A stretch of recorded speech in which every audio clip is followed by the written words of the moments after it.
Welcome to Time Well Spent, a podcast from LaborSync, the only real-time, multilingual timesheet software your business will ever need. So if you walk onto a job site today, you see this incredible picture. You've got the 55-year-old foreman, right?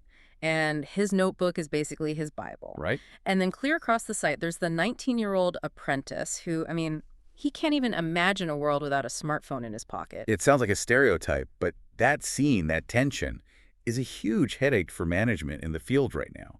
You have these, four different generations all trying to build the same thing? And all speaking a different language of work, basically. We're looking at a LaborSync blog article today that really dives into this, and it argues it's more than a culture clash. It's an operational problem. Exactly. It's a bottleneck. Yeah. And to fix it, you really have to understand who you're dealing with.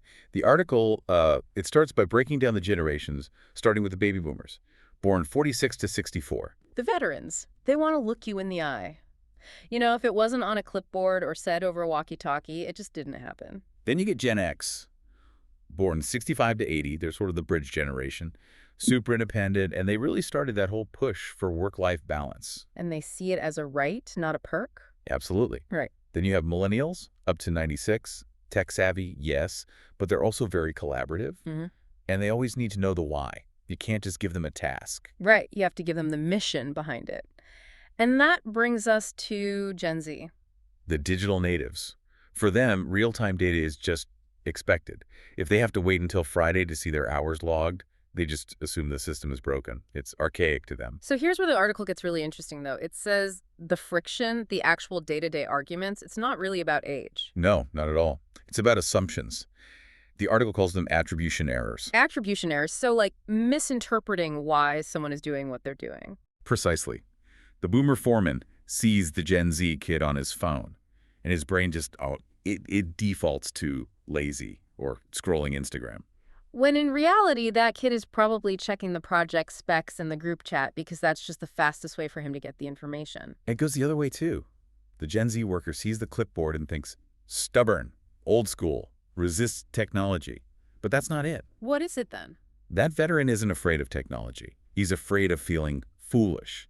He's afraid of complicated technology. That is a huge distinction. It's not about being anti-tech. It's about being anti-inefficiency. It's a cognitive load issue. If you give a foreman a system that takes like 17 taps to clock someone in, of course he's going back to paper. It's just faster. It's not because he can't learn it. Exactly. The solution has to be simplicity.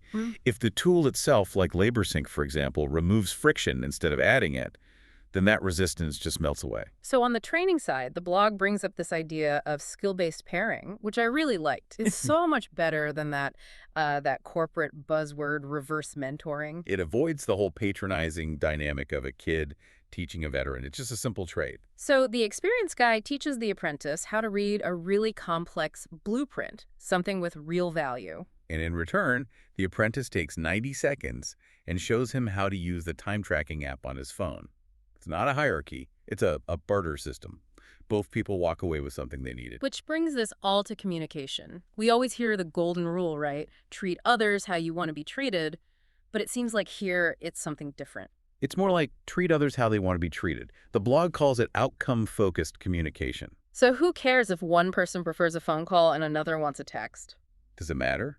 As long as the concrete shows up on time and the hours are logged accurately, the method is irrelevant. The goal is consistent data, not a single communication style. Because when you really strip it all back, beyond the labels, the boomers and the zoomers, everyone on that site wants the exact same thing. They want to do good work, they want to get paid fairly for it, and they want to go home at the end of the day without a major headache. That goal is totally generation-proof. It really is. The right tools just clear the way for everyone to get there together. So the next time you see that clash on the job site, maybe the question isn't, how do I fix this person? But how do I fix the tool that's getting in their way? That's usually where the real answer is. This episode of Time Well Spent was brought to you by LaborSync. Track employee hours and job site locations in real time from any device. Start your risk-free trial today at laborsync.com.